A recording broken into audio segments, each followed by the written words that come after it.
Beberapa bulan yang lalu, Bosman sudah mengatakan bahwa perang melawan globalis ini masih panjang, masih lama dan memerlukan daya tahan atau endurance yang panjang. Menghemat tenaga, menghemat amunisi, dan cerdik merupakan langkah yang dibutuhkan. Bukan pinter loh ya, cerdik. Pinter itu bisa hafalan di sekolah, itu pinter. Mengikuti ilmu yang diberikan oleh guru, oleh dosen di kampus, itu pinter. Kita sekarang juga pejabatnya orang pinter semua. Saking pinternya cetak uang dibilang inflasi. Ngutang asing itu benar, bergantung dolar itu benar. Lalu kerjasama dengan negara komunis yang penuh tipu daya dibilang benar. Dan bergantung pada investasi asing itu benar. Dan genre berpikir begitu saat ini berkuasa mutlak mengatur negeri ini. Jadi yang di atas tinggal gampang, cuman bagi sembako sama kunjungan-kunjungan. Itu pinter pejabatnya namanya. Pinter minteri atasan, sama pinter bodohi rakyatnya. Sementara yang dimaksud cerdik di sini adalah street smart, orang yang memakan pengalaman hidup yang keras, makan jalanan, terantuk-antuk hidupnya, namun mantulnya lebih tinggi dari jatuhnya. Di atas orang cerdik ada lagi, orang bejo atau orang beruntung. Nah, lebih enak lagi gabungan keduanya sebagai pemimpin. Sudah bejo,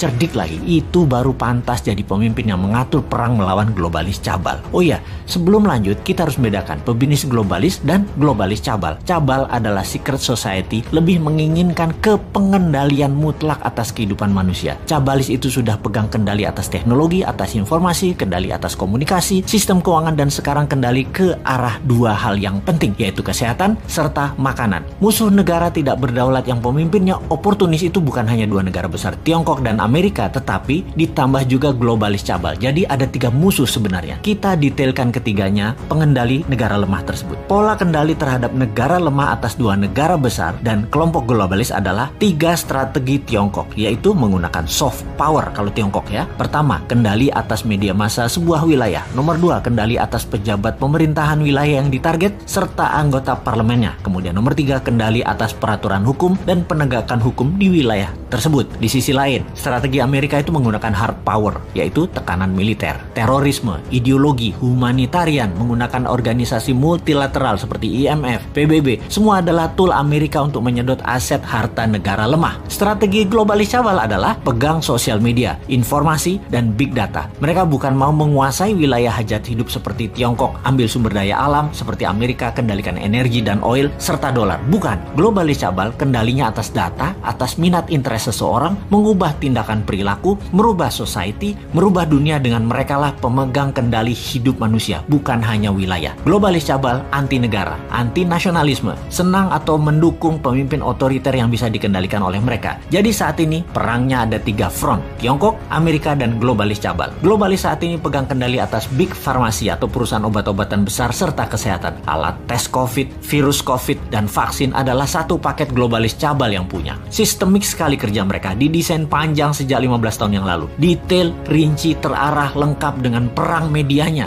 desain ketakutannya, dan alat yang disebut COVID atau virus yang sedikit lebih mematikan dibandingkan flu itu. Bahkan vaksin buat para petinggi big farmasi atau elit globalis cabal beda dengan yang dikasih ke masyarakat. Pastinya yang di masyarakat itu mengandung merkuri. Ini kata data intelijen pertahanan internasional loh ya. Mudah-mudahan data ini salah. Vaksin globalis paling nggak suka dengan imunoterapi atau imunodulator. Peningkatan imunitas yang dipakai untuk melawan mereka. Karena tidak bisa didata, tidak bersertifikat. Mereka globalis cabal yang perlu bukan hanya vaksinnya laku, PCR antigennya laku, sebaran virusnya cepat dan meluas, tapi data itu tidak kalah penting bagi mereka. Globalis menyarankan pakai masker dan lockdown di banyak wilayah sesuai dengan saran versi globalis. Semua sudah dibuat protokolnya sehingga efeknya perangnya panjang. Ada yang improvisasi misalnya pakai imunoterapi lokal, lockdown ringan bergantian, ekonomi jalan biasa, pakai data center satelit sendiri, komunikasi pakai tool negara tersebut sendiri, sosial media punya sendiri, negara tersebut nggak akan rubuh,